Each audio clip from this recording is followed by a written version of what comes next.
Le titre du message de ce matin, c'est la foi du début à la fin. La foi du début à la fin.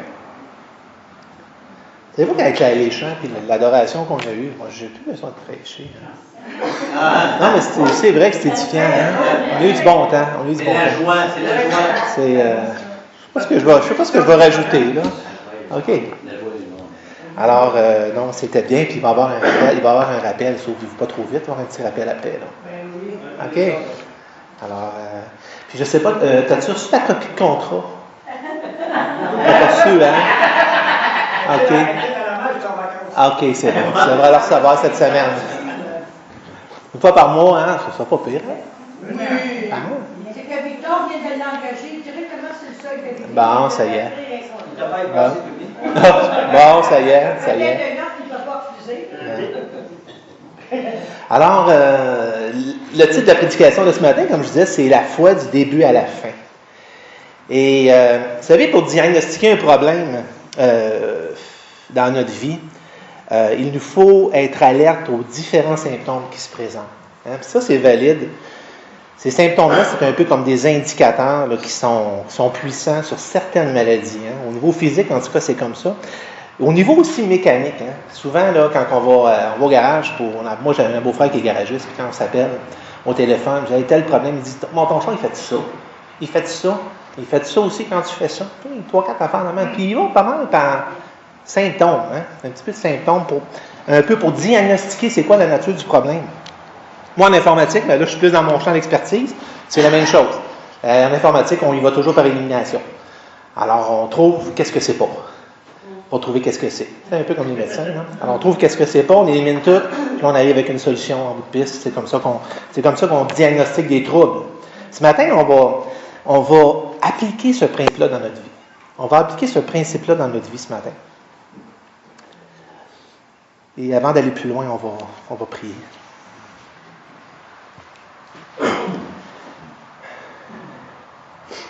Seigneur, je sais que tu as été exalté tout à l'heure, je sais que tu as été glorifié, Seigneur, par tous les chants, tous les cœurs qui se sont élevés à toi. Et Seigneur, comme c'est une joie et un privilège de venir devant toi, de proclamer ta parole, d'entendre, Seigneur, à nouveau ta voix. Et Seigneur, ce matin, on veut que tu nous enseignes, on veut que tu nous parles. On veut que ton Saint-Esprit, Seigneur, puisse nous aider à voir dans notre vie ce qui a besoin d'être ajusté, ce qui a besoin d'être corrigé, ce qui a besoin, dans le domaine dans lequel, Seigneur, on a besoin d'être encouragé ou exhorté.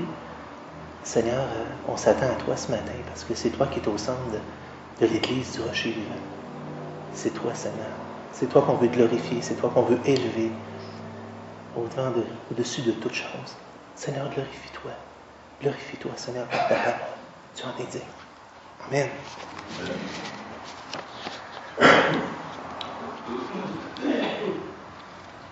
Qu'est-ce qu'on entend par avoir la foi? C'est une expression qu'on entend souvent aujourd'hui. Là.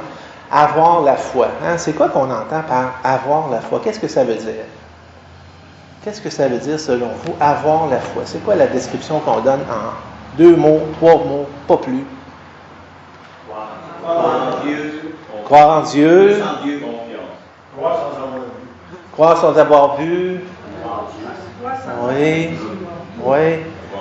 Hein, c'est ça, c'est un petit peu, si on regarde dans le terme général, un petit peu dehors, quand on sort d'ici, puis qu'on parle aux gens, on va parler souvent on va dire, les gens vont dire, moi je crois, moi j'ai la foi, je crois à une puissance supérieure. Ils vont dire, moi je crois en Dieu. Hein, des fois, ça se fait un petit peu plus pointu, ils vont dire, je crois en Dieu.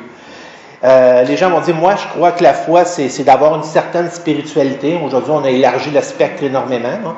On est sorti du contexte purement spirituel pour aller dans toutes sortes de directions. Mais c'est un peu ce qui circule un peu comme idée. Comme idée de qu'est-ce que la foi. Mais cela n'est pas la foi, mais plutôt ce que j'appellerais, moi, la conscience de Dieu. La conscience de Dieu. Alors, les gens vont utiliser ce mot-là pour dire la foi. Lorsqu'on dit, moi, croire en Dieu, croire en une puissance supérieure, avoir une certaine spiritualité, les gens vont dire, c'est ça la foi, mais ça, c'est plutôt ce qu'on appelle la conscience de Dieu. Et ici, voyez-vous, en débutant, là, je regardais, on voit pas très très bien, on a plusieurs illustrations, un petit peu de la foi en partant. Ça, c'est Bonin, je crois. C'est ça, Bonin, hein? Qui a traversé les chutes Niagara sur un fil, là. C'est ça? Bonin. Et trois autres illustrations de la foi. On s'excuse, hein? Le canon est un peu croche ce matin, on va essayer de rectifier ça. Là. Alors, on a des illustrations un petit peu de la foi sur l'image. Mais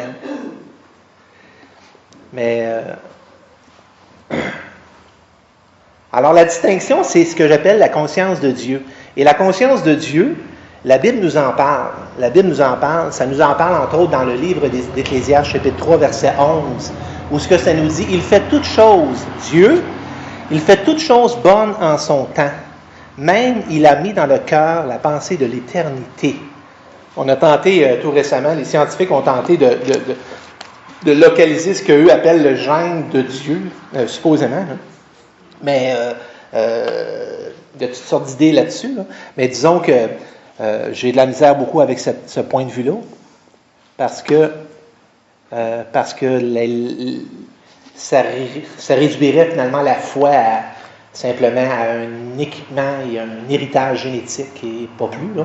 Alors, j'ai un petit peu de difficulté avec ça, mais c'est quand même, ça circule dans le monde scientifique. Mais ça nous dit ici dans Ecclésiaste 3.1 qu'il a fait autre chose en son temps, même il a mis la pensée, il a mis dans leur cœur la pensée de l'éternité. Dans Actes 17, 26 à 27, ça nous dit « Dieu a fait que tout homme sorti d'un seul sang habita sur la surface de la terre, ayant déterminé la durée des temps et les bornes de leur demeure. Il a voulu qu'ils cherchassent le Seigneur, qu'ils s'efforçassent de le trouver, en tâtonnant, bien qu'il ne soit pas loin de chacun de nous. » Alors, on voit ce principe-là dans quelques passages des Écritures. Romains 2,15 aussi, qui dit « Il montre que l'œuvre de la loi est inscrite dans leur cœur, leur conscience en rendant témoignage et leurs pensées s'accusant ou se défendant tour à tour. » Alors, on voit que même au niveau de la conscience, on voit que l'homme a une certaine conscience de Dieu, conscience qu'on peut piétiner, qu'on peut endurcir, mais c'est quand même de la part du Créateur. Et c'est pour ça que dans Romains chapitre 2, entre autres, l'apôtre Paul va nous dire ils sont donc inexcusables. Alors Dieu va juger à la lumière de la loi, va juger à la lumière de la conscience, mais juste la conscience, c'est déjà beaucoup. Alors dans Hébreux 11.1, ça nous dit 2.15, il montre que la loi est écrite dans la conscience. OK. Alors maintenant, j'aimerais qu'on regarde un petit peu plus sur la vision de Dieu par rapport à la foi. Qu'est-ce que la vraie foi, la vraie définition selon Dieu? Quelle est la foi dont la Bible parle tant? Quelle est la foi qui sauve? Alors, il y a la distinction entre, vous savez, une distinction entre, écoutez bien, là, entre croire Dieu et croire en Dieu. Entre croire Dieu et croire en Dieu. Et Dieu, la Bible nous parle de cette foi-là, mais cette foi-là dont il est la question, c'est de croire Dieu. Et on va être obligé de tourner ce bord-là parce que, malheureusement, mon écran se retourne. On va faire une écran différent si tu vas être obligé. OK? Alors, croire Dieu, c'est pas croire en Dieu, c'est-à-dire en l'existence de Dieu. OK? Alors, ça nous dit ici dans Romains 10, 17, la première partie, ainsi la foi vient de ce qu'on entend. La foi vient de ce qu'on entend. Vous savez, la foi, cette vérité-là, de ce passage-là, ne s'applique pas uniquement dans le domaine spirituel. Littéralement, la foi, dans tous ses aspects, vient de ce qu'on entend. Et ce que j'entends par là, c'est dans tous les... Avant de connaître le Seigneur, par exemple, moi, je pensais que l'être humain, l'homme, la terre, avait été créé dans le processus de l'évolution enseigné à l'école. Parce que pendant des années, toute mon enfance à l'école, on m'avait enseigné que l'évolution, c'était le processus par lequel l'univers avait été créé. Et même dans ma recherche spirituelle, je me disais, bon, s'il y a un Dieu quelque part, il a probablement juste utilisé l'évolution pour amener la Terre là et l'univers là. Et c'était ma conception à cette époque-là. Parce que la foi vient de ce qu'on entend. De ce qu'on entend. Alors, ce que j'entends va former mon système de croyance, là. Alors, c'est pas juste valide dans le domaine spirituel, c'est valide dans tous les domaines. Alors, ça va forger mon... Pensons aux superstitions québécoises. Hein. Le Québec, c'est un peuple très, très superstitieux. Là. Je me souviens, ma mère me disait dans son temps, Elle disait que, vous savez, avant que les voitures existent, là, il y avait les chevaux dans les petites campagnes qui transportaient, quand il y avait des cortèges funèbres, et que le cheval portant le cercueil s'arrêtait vis-à-vis de maison. Les gens disaient « Ah, lui, c'est le prochain, c'est Alice. » Et il y avait vraiment des superstitions là, très, très fortes. Pourquoi? Parce que la foi vient de ce qu'on entend. Parce que les gens sont fait dire et redire et enseigner culturellement des choses. Alors la foi vient de ce qu'on entend. Ce qu'on entend va bâtir notre système de croyance. C'est ça qu'il faut réaliser ce matin. OK?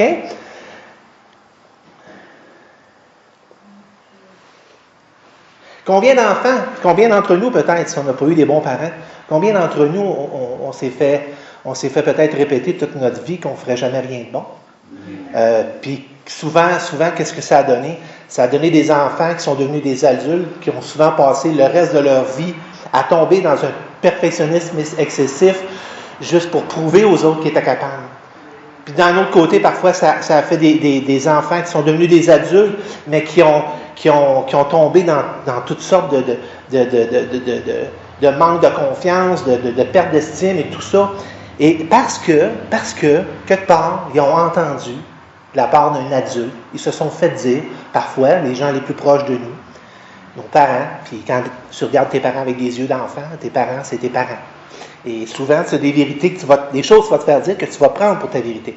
Et souvent, tout ton mode de vie par la suite peut être teint de ce concept-là, de ce mensonge-là, de ce que tu vas avoir entendu dans ta jeune âge. Ça peut bâtir ton système de croyance, ça aussi.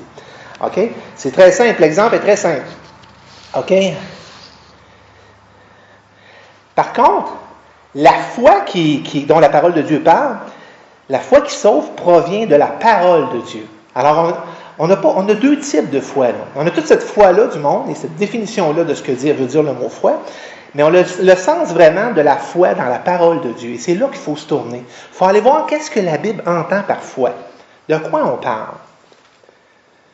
La foi qui sauve provient de la parole. Elle est la réponse aux messages et aux promesses de Dieu. Voyez-vous, c'est ici que ça dit, la foi vient de ce qu'on entend. OK? Ben, dans le monde humain, c'est comme ça, mais c'est aussi comme ça dans le monde spirituel. Mais en tant qu'enfant de Dieu, notre base de notre foi, ce qu'on entend vient de la parole de Christ. Alors, c'est la parole de Dieu qui alimente, qui construit et qui nourrit notre foi. Alors, ce qu'on entend vient de la parole de Christ. Alors, la foi vient de ce qu'on entend, et ce qu'on entend vient de la parole de Christ. Alors, notre source de notre foi, ce n'est pas une confiance abstraite en Dieu, ce n'est pas une confiance sentimentale, c'est quelque chose qui a un appui. C'est quelque chose qui s'appuie sur quelque chose de solide. Et c'est ça que la Bible enseigne.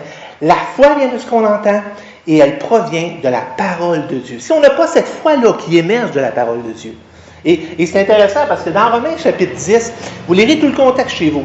Dans Romains chapitre 10, l'apôtre Paul est en train de démontrer, puis il parle du message de l'Évangile, puis il dit, comment entendront-ils s'il n'y a personne qui prêche? Il est en train de faire réaliser simplement qu'il faut qu'un message soit porté, il faut qu'en fonction de ce message-là, il y ait une réponse, il y ait un acte de foi, et c'est ça qui sauve. C'est le message de l'Évangile. Alors, il faut que ce message-là soit présenté. Il faut que la parole soit exposée. Et c'est comme ça qu'on peut venir à la foi.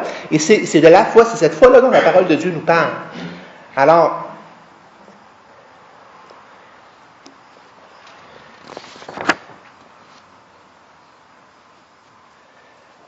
OK, un exemple intéressant, c'est dans Matthieu chapitre 13, verset 22.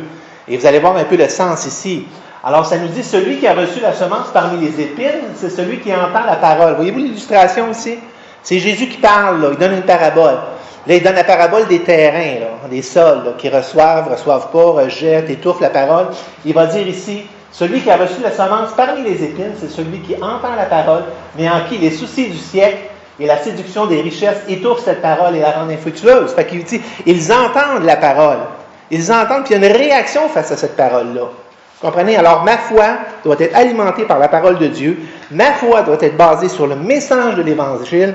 Ma foi doit être basée sur le message de Jésus-Christ sauvé, mort à la croix pour mes péchés. Alors, c'est la base de fondation de la foi du croyant. L'exemple, Un exemple d'Abraham. Ici, je m'excuse, les contraintes ne sont pas bonnes. Alors, ça nous dit dans Romains 4, le verset 3, si on lit le passage, Romains 4, verset 3.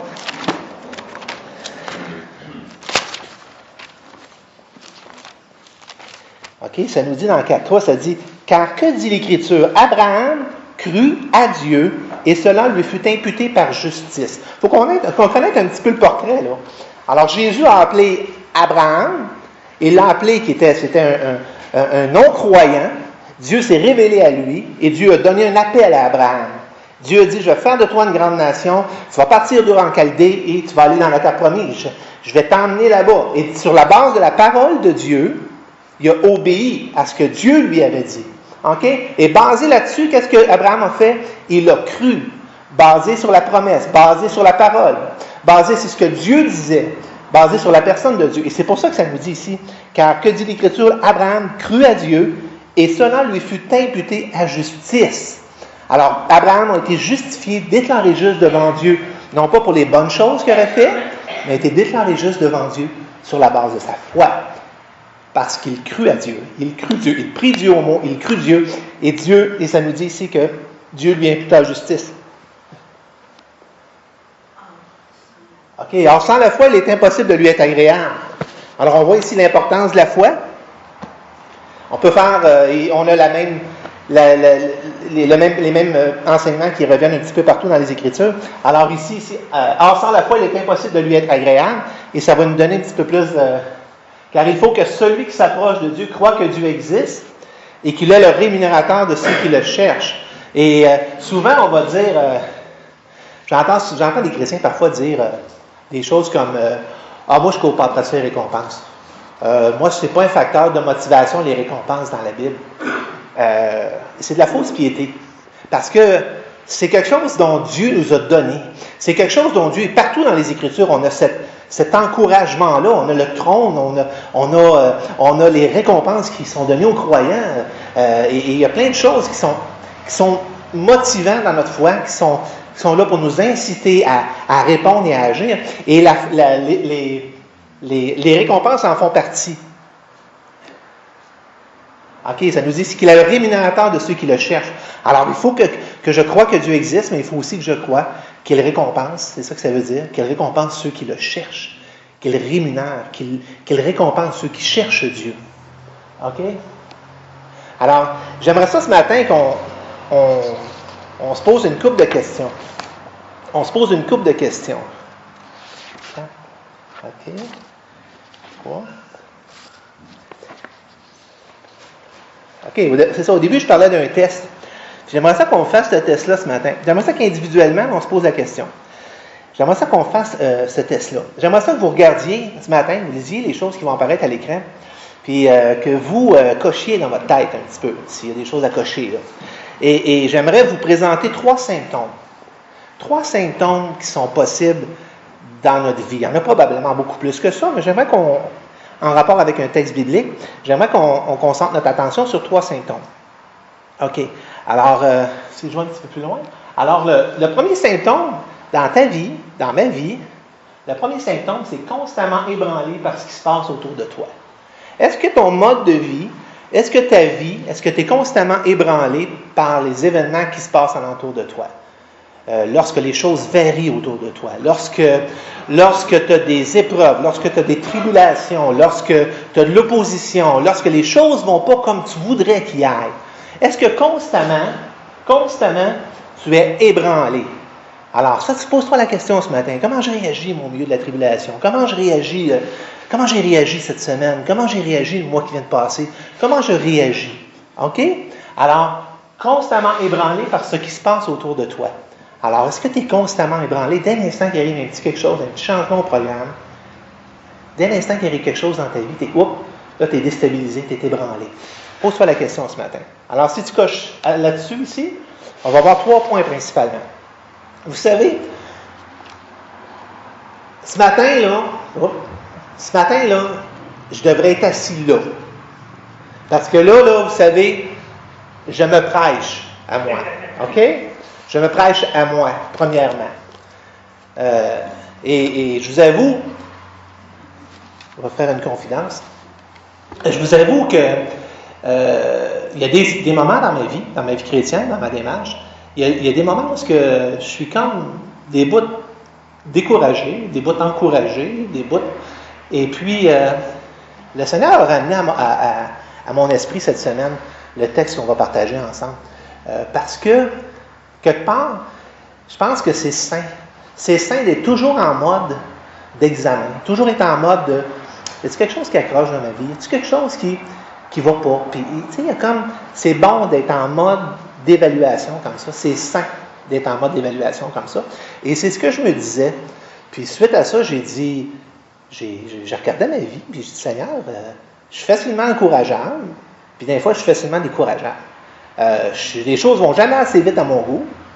Ça va jamais assez vite à mon goût. Ça va pas comme je voudrais que ça aille tout le temps. Fait que tout le dealer, comme on dit en anglais, avec ces circonstances-là. Et ça m'a amené à réfléchir, ça m'a amené ce matin à vous partager ça. Je vais peut-être être le seul ce matin à avoir besoin de cette prédication-là. Ça se peut. Ça se peut. Ben, en tout cas, je vais l'écouter. Alors, le premier symptôme, c'est constamment ébranlé par ce qui se passe autour de toi. Constamment ébranlé par ce qui se passe autour de toi. OK? OK. Alors, on a une petite illustration ici. Là. C'est une petite barque là, au plein milieu de l'océan. Là. Puis, il est complètement déstabilisé par la rage des vagues et la rage du vent. Et ça nous réfère à un passage de Jacques qui nous dit qu'il est semblable au flot de la mer, agité par le vent et poussé de côté et d'autre. Et c'est le premier point que je mentionnais, là. Tout le temps ébranlé là, par ce qui se passe autour de toi. Là. Alors, c'est ça que ça nous dit là, dans Jacques. Alors, on revient au texte. Là. Alors, le texte nous dit comme une barque là, qui est toujours complètement déstabilisée. OK? Ça, c'est le premier point. Le deuxième point maintenant. Des difficultés à prendre et maintenir des résolutions. As-tu de la misère? J'ai-tu de la misère à prendre et à maintenir des résolutions?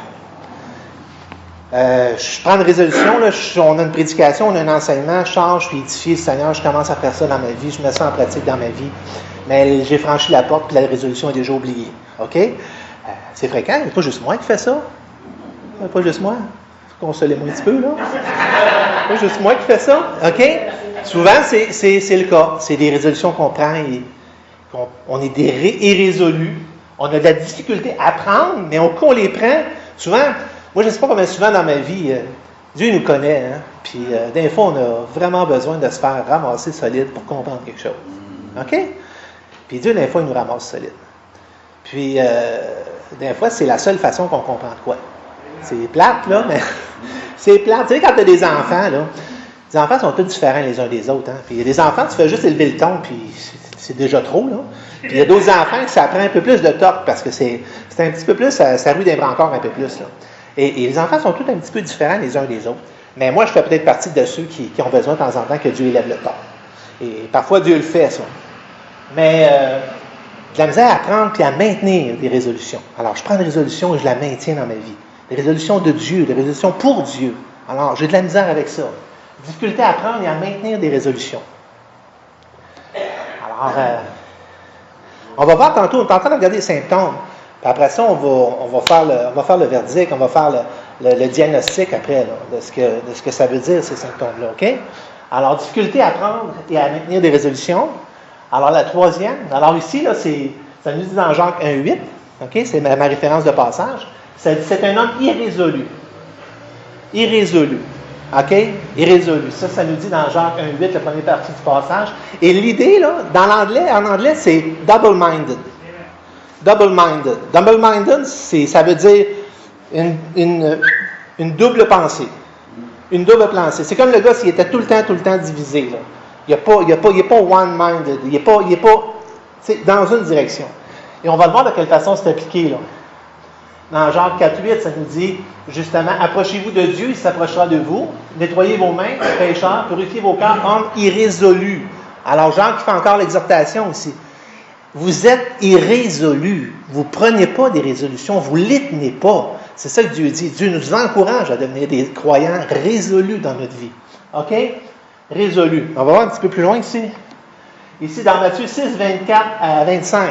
Et c'est vraiment important parce que le sens du mot double-minded, là, il revient aussi dans ce texte-là de Matthieu 6, 24 à 25, où Jésus nous dit « Nul ne peut servir 2 maîtres, car ou il haïra l'un, il aimera l'autre, ou il s'attachera à l'un et méprisera l'autre. Vous ne pouvez servir Dieu et Mammon. » Souvent, quand on entend ce passage-là, là, le premier réflexe qu'on a, c'est qu'on dit « Oh, Mammon, ça, c'est les gens qui ont bien de l'argent, là, qui ont bien du cash, là. Ça, c'est Mammon, ça, là. Puis on regarde des chrétiens, des fois, qui ont un peu plus d'argent. Ah, ça, c'est Mammon, ça. » Mais regardez le texte, regardez le contexte dans lequel c'est cité, là. Ça dit ici « C'est pourquoi je vous dis. » OK? C'est pourquoi je vous dis, ne vous inquiétez pas pour votre vie de ce que vous mangez, ni pour votre corps de quoi vous serez vêtu. La vie n'est-elle pas plus que le vêtement, et le corps plus que la nourriture? Il y a un « c'est pourquoi » qui vient relier la phrase précédente. Il dit « c'est pourquoi je vous dis ça. » Je vous dis ça parce que si vous vous inquiétez pour ces choses-là, selon ce passage-là, qu'est-ce que vous êtes en train de faire? Qu'est-ce que vous êtes en train de faire selon ce passage-là? Vous êtes en train de servir Mammon. C'est ça que la Bible dit. OK? C'est pour ça que Jésus il dit, tu ne peux pas avoir 2 maîtres. Puis si ton cœur, là, puis c'est vraiment le sens de, ici dans le texte, là, c'est vraiment le sens de double-minded. C'est vraiment un cœur. C'est pour ça que Dieu, partout dans la Bible, dit, donne-moi ton cœur. Hein, le premier commandement, t'aimes ton cœur de quoi? De tout ton cœur, toute ta pensée. Dieu savait vraiment de quoi on avait besoin.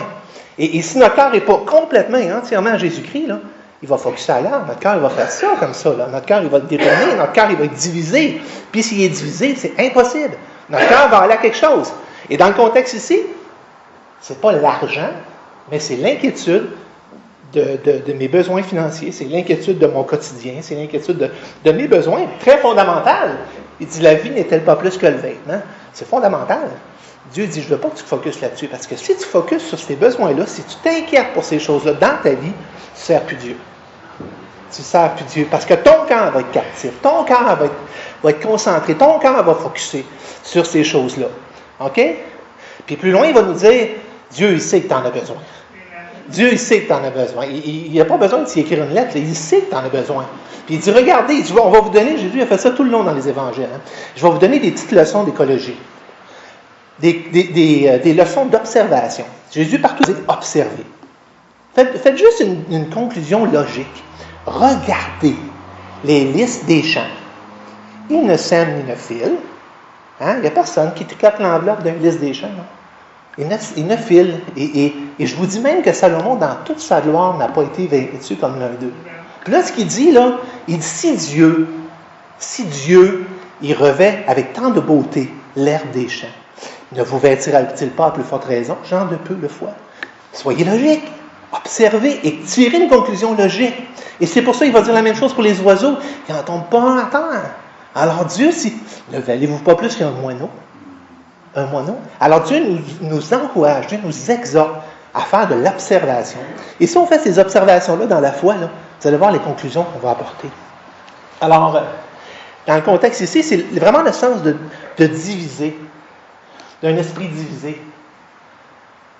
Alors ici, ça nous dit, cherchez premièrement, c'est en conclusion, c'est pour ça que Jésus nous dit ça, il dit, cherchez premièrement le royaume et la justice de Dieu, et toutes ces choses vous seront données par-dessus. La priorité. Puis le sens, c'est inquiète-toi de ces choses-là. Écoutez bien, là. Et c'est pour ça que l'apôtre Paul dit à un moment donné, quand il parle du statut de marié, non-marié, il dit, le non-marié s'inquiète des choses du Seigneur, non moyen de faire, mais il s'inquiète. Et le sens ici, là, c'est de s'inquiéter, c'est de rechercher, là, c'est vraiment de porter notre attention, de faire de ça l'objectif de notre vie. Et ça nous dit, cherchez premièrement le royaume et la justice de Dieu. Et si tu cherches ça de tout ton cœur, Dieu va s'occuper du reste. Dieu va s'occuper du reste. C'est ce qu'il promet. Alors, difficulté à prendre et maintenir des résolutions. Instable dans tout ce que tu entreprends. Est-ce que tu es instable dans tout ce que tu entreprends? Est-ce que ta vie est une stabilité? Hein? Est-ce que tu es instable dans tout ce que tu entreprends?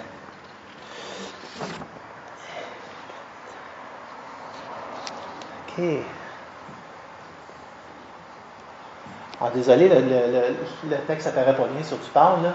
Mais ici, ce que j'avais comme définition ici, c'était OK? C'est comme ça qu'on répond à l'informatique chez nous, là. Le texte, ça nous dit la définition du mot inconstant. Hein, ça dit qu'il change facilement de conduite. C'est ça que ça veut dire inconstant. Qui change facilement de conduite, d'idées et de sentiments. Fait que quelqu'un qui est une journée comme ça, le lendemain pas comme ça, il est comme ça. Là. Il change souvent de sentiments.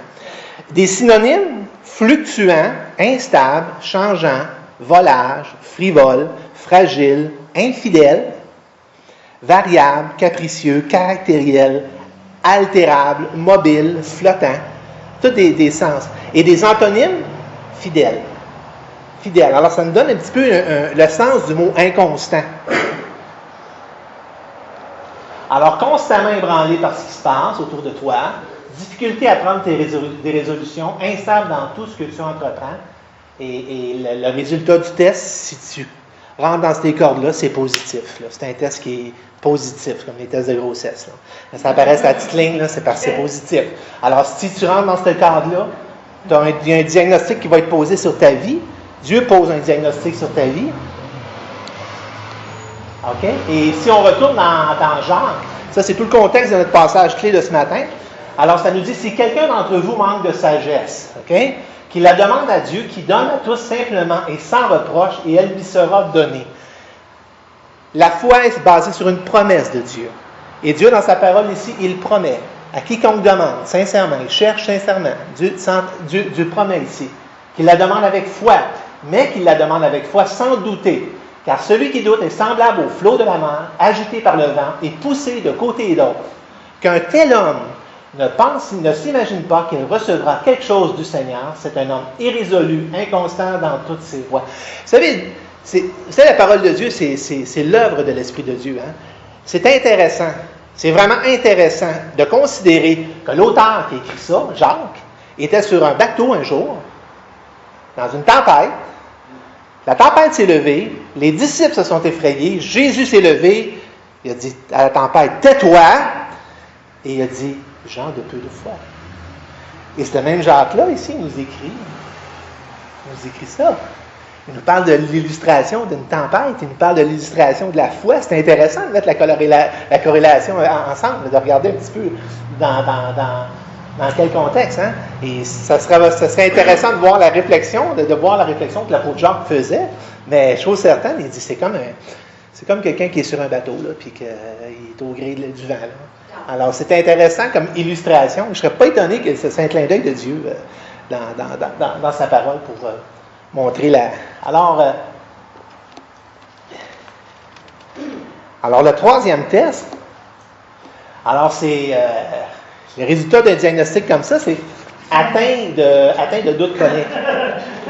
OK? Atteint de doute chronique, là. Et on voit pas bien la photo aussi. Je trouvais qu'elle était tellement belle. T'as un chat qui se regarde dans les miroirs, mais il voit un lion. Fait qu'il est vraiment plus sûr, là. Fait qu'il y a des doutes, là. Hein? Il est vraiment dans le top du doute, là, parce qu'il se regarde dans le miroir, puis... OK, alors, l'image, là, c'est « je doute, je doute, je doute ». OK, alors, je pense que c'était pas mal la dernière diapositive, mais j'aimerais maintenant, là, si vous avez fait le diagnostic sur votre vie ce matin, là, à la lumière des symptômes qu'on a regardés, si vous avez fait le diagnostic sur votre vie ce matin, c'est beau, là, mais je ne peux pas vous laisser aller comme ça. Il faut pas fermer la porte, on va faire une consultation, puis ça va prendre un vaccin, ça va prendre quelque chose. Hein. Alors, c'est quoi l'antidote? Comment on sort de ça? Là? Comment on sort de ce mode de vie-là? Comment on sort de ce pattern-là dans notre vie? La première chose à faire, c'est de croire en Dieu. C'est de croire en Dieu. Vous savez, la foi, là, la Bible, c'est en croyant du cœur qu'on parvient au salut. C'est une invitation, c'est un appel à ta volonté. C'est de croire Dieu. Dieu appelle tous les gens maintenant à se repentir, à croire. C'est un appel de ta volonté, de croire Dieu. Alors, de croire Dieu quand Dieu te parle, quand Dieu dit quelque chose sur tes Écritures, dans la parole de Dieu, qui arrive en conflit avec tes émotions, qui arrive en conflit avec la tempête qui tourne autour de toi, ton point de repère, c'est la parole de Dieu. Ton point de repère, la base de ta foi, c'est la parole de Dieu. C'est vers là que tu te tournes. Croire Dieu. Le deuxième antidote, que je dirais, et non pas le moindre, là, c'est d'être rempli du Saint-Esprit. La Bible dit que le fruit de l'Esprit, c'est la foi, entre autres. Hein. On oublie celle-là. Là. Mais le fruit de l'Esprit, c'est la foi. Ça fait partie de la manifestation, de l'action du Saint-Esprit en toi, la foi. Alors souvent, là, quand tu es dans ces périodes-là, là, si tu t'arrêtes un petit peu, tu examines ta journée, tu examines ta vie, tu vas te rendre compte que tu as lâché la main du Seigneur un petit peu. Là. Que peut-être que du péché s'est installé dans ta vie qui brise ta communion avec le Seigneur. Et tu dois rebâtir ça. Là. Tu dois vraiment t'assurer que tu marches dans la lumière avec le Seigneur. S'il y a des péchés non confessés, tu amènes ça au trône de la grâce, tu demandes pardon au Seigneur, tu te fais purifier, tu remarches dans la lumière. OK? Et là, tu peux être utilisé, rempli du Saint-Esprit de Dieu à partir de ce moment-là. Alors, parce que le fruit de l'Esprit, c'est la foi. La parole de Dieu aussi. Méditer la parole de Dieu. On va en parler dans une autre prédication, j'espère. La méditation, qu'est-ce que c'est méditer les Écritures? C'est pas de la méditation transcendantale. C'est pas toutes sortes de choses que le monde enseigne. Qu'est-ce que méditer veut dire? Et je pense que c'est quelque chose qui est malheureusement beaucoup, beaucoup abandonné. On médite plein d'affaires, nos problèmes, nos troubles, les conflits, toutes sortes de choses, mais on ne médite pas la parole de Dieu. Dans le psaume 1, versets 1 à 3, ça nous dit « Heureux l'homme qui ne marche pas selon le conseil des méchants, qui ne s'arrête pas sur la voie des pécheurs et qui ne s'assied pas en compagnie des moqueurs, mais qui trouve son plaisir dans la loi de l'Éternel et qui la médite jour et nuit. » La méditer, là, tu pars avec un bout de texte le matin, là, tu t'en vas à ta job, tu te peignes ça sur un petit carton, là, puis tu remûris ça dans ta tête. Là. Tu te repasses le texte, là, puis là, tu arrives le soir à la maison, tu dis hey, j'ai allumé sur quelque chose, c'est ça qu'il voulait dire, puis je m'en vais pas dans le texte. Je médite. Je médite la parole de Dieu. Et qu'est-ce que ça fait? Ça te protège, ça garde ton cœur, parce que ton cœur focus sur Dieu et sur la parole de Dieu, puis ça te donne la victoire sur ces choses-là dans ta vie. Ça te fortifie ta foi. Méditer la parole de Dieu, c'est un pas de plus que de la lire, ça. Puis c'est essentiel. C'est vraiment, vraiment essentiel. Il dit ici, et qu'il la médite jour et nuit. Et comment est-il, cet homme-là? Comment est-il s'il fait ça? Il est comme un arbre planté près d'un courant d'eau, qui donne son fruit en sa saison et dont le feuillage ne se flétrit point. Tout ce qu'il fait lui réussit. Psaume 1, versets 1 à 3. Dans 1 Pierre 5, 10, ça nous dit « Le Dieu de toute grâce qui vous a appelé en Jésus-Christ à sa gloire éternelle, après que vous ayez souffert un peu de temps, vous perfectionnera lui-même. » Alors Dieu aussi va entreprendre ça en nous, vous affermira, vous fortifiera et vous rendra inébranlable. C'est le but de Dieu dans ta vie. C'est le but de Dieu dans ta vie. Mais si tu ne t'entoures pas, si tu ne fais pas les bonnes décisions, si tu ne fais pas les bons choix dans ta vie, ça ne changera jamais. Ça ne changera jamais. Alors, pour sortir de ce modèle-là, et quelles sont les bénédictions d'une vie qui marche par la foi? Il y en a plein. Hein? Vous connaissez les Écritures, la vie qui marche par la foi. Dans Ésaïe 26, 3, ça nous dit qu'il reçoit la paix. À celui qui est ferme dans ses sentiments, à celui qui est ferme, tu assures la paix, parce qu'il se confie en toi. Parce qu'il se confie en toi. Dieu donne la paix à quelqu'un qui est ferme dans ses sentiments, puis la raison pour laquelle il est ferme, c'est parce qu'il se confie en Dieu. C'est ça que Dieu dit. Fait qu'il donne la paix. Mais si tu ne te confies pas à Dieu dans tes situations que tu vis, tu n'auras pas la paix, là. Tu ne l'auras pas, là. OK? Une autre bénédiction, ça nous dit encore, il est ferme dans ses sentiments, 26.3. Il hérite des promesses. Il hérite des promesses. Dans Hébreux, chapitre 6, le verset 12. Il hérite des promesses. Ceux qui par la foi héritent des promesses. Ceux qui par la foi héritent des promesses. Et j'aimerais terminer avec une citation ce matin. Deux citations, dans le fond. C'est une de Martin Luther qui a dit « Dieu, notre Père, a fait que toute chose dépende de la foi, afin que quiconque, ayant la foi, hérite, et que celui qui ne la possède pas n'ait rien du tout. » OK? Dieu a fait que toute chose dépende de la foi, OK? Afin que quiconque, ayant la foi, hérite de tout, et que celui qui ne la possédant pas n'ait rien du tout. Alors Dieu a fait toute chose pour que toute chose soit par la foi. OK? Et George Muller, vous connaissez George Muller, il y avait des orphelinats, je ne me souviens plus si c'était en Grande-Bretagne ou à quelle place exactement. Non? Et lui, il cite une citation qui dit « La foi n'opère pas dans le royaume du possible. Il n'y a ni gloire, il n'y a gloire pour Dieu dans ce qui est humainement possible. La foi débute où la capacité humaine s'arrête. La foi débute où la capacité humaine s'arrête. » Et George Miller, qui a eu, si vous connaissez, sur tout son ministère d'orphelinat, entre autres, qui, la grande partie de sa vie était, si je ne me trompe pas, George Miller, c'est ça, hein? Tout le ministère qui à chaque jour, il attendait des dons pour nourrir, même pour la journée, hein, et marchait toute sa vie par la foi. Alors, ces deux citations-là en terminant. Alors, c'était pour nous exhorter ce matin, nous encourager un petit peu à à faire cette analyse-là sur notre vie.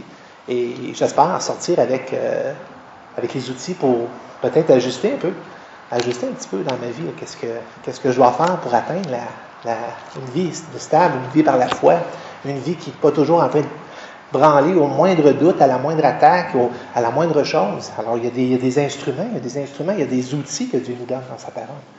Alors, on va terminer, si vous le permettez, avec un mot de prière, puis après, on va avoir un rappel. Oui?